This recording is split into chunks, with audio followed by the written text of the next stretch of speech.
अस्सलाम वालेकुम दोस्तों। आंग सान सूची म्यांमार की साबिक सदर थी और दुनिया में ये काफ़ी मशहूर भी थी। इन्हीं के दौर में म्यांमार यानी कि बर्मा के मुसलमानों पर बहुत जुल्म किया गया।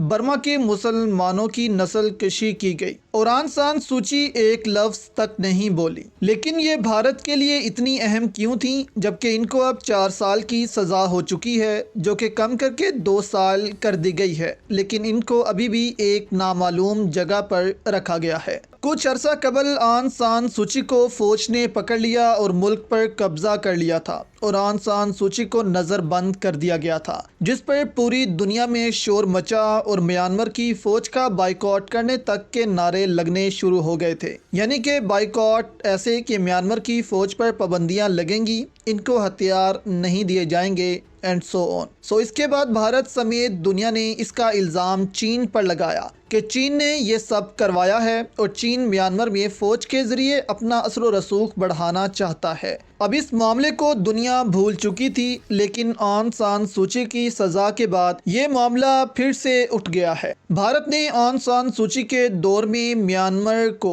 एक सबमरीन भी दी थी और भारत म्यांमार के साथ बहुत से मुआहदे करना चाहता था। वाज़ेह है कि भारत और चीन दोनों की सरहदें म्यांमार से मिलती हैं। अब सवाल ये है कि भारत को म्यांमार में क्या दिलचस्पी थी और चीन को म्यांमार में क्या दिलचस्पी है। तो भारत म्यांमार के साथ इकोनॉमिक कॉरिडोर्स बनाना चाहता था ताकि मज़ीद तजारती रास्ते खुलें और भारत म्यांमार के रास्ते थाईलैंड और बाकी ममालिक से तजारत भी करना चाहता था। जबकि एक प्रोजेक्ट था भारत का कालाधन। ये एक ट्रांसपोर्ट प्रोजेक्ट था, इससे कोलकाता और मिज़ोरम को मिलाना था। इसके लिए इस्तेमाल होनी थी म्यांमार की पोर्ट। लेकिन इस मुआहदे से भारत को ये फ़ायदा भी था कि भारत की अगर जंग के दौरान चिकन नेक चीन काट देता और भारत का रास्ता 7 सिस्टर स्टेट से काट दिया जाता, तो भारत के पास ये रास्ता बचता था कि वो म्यांमार के रास्ते इन स्टेट्स तक पहुंच जाए और चीन को ऊपर से जाकर घेरे। लेकिन अब म्यांमार में मिन ऑन्ग ह्यिलांग की हुकूमत है, जो कि म्यांमार को अब डिक्टेट कर रहे हैं और इनको प्रो चाइना कहा जाता है।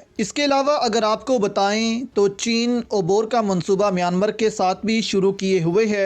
जैसे पाकिस्तान की ज़रूरत है चीन को, ऐसे ही अब म्यांमार की भी चीन को बहुत ज़रूरत है। इस मैप को देखें आप, इस 94% के लिए चीन को जो सस्ता तेल मिलेगा, इसके लिए चीन मलाक्का स्ट्रेट से तो तजारत करता ही है, लेकिन म्यांमार में भी वो ऑयल पाइपलाइन बना रहा है ताकि इस पाइपलाइन से सीधा तेल चीन तक चला जाए और सस्ता तेल इस इलाके को मिले और ये और तरक्की करे। जबकि दूसरी जानिब ये जो इलाका बचता है जहाँ बहुत कम डेवलपमेंट हुई है चीन की जानिब से, अब चीन पाकिस्तान की मदद से इस इलाके में डेवलपमेंट करना चाहता है और काशगर से तेल इस इलाके में जाएगा। यहाँ इंडस्ट्रीज लगेंगी, ये इलाका डेवलप होगा, आबादी आएगी। चीन अपना सामान यूरोप और फिर सेंट्रल एशिया को फरोख्त करेगा इस इलाके में बनाकर। अब इस मंसूबे में आंग सान सूची एक रुकावट थी क्योंकि वो प्रो इंडिया थी और भारत आपको पता है कि चीन के खिलाफ होने के साथ साथ ओबोर और सीपैक के भी बहुत खिलाफ है। जबकि अब म्यांमार के मौजूदा सदर प्रो चीन हैं।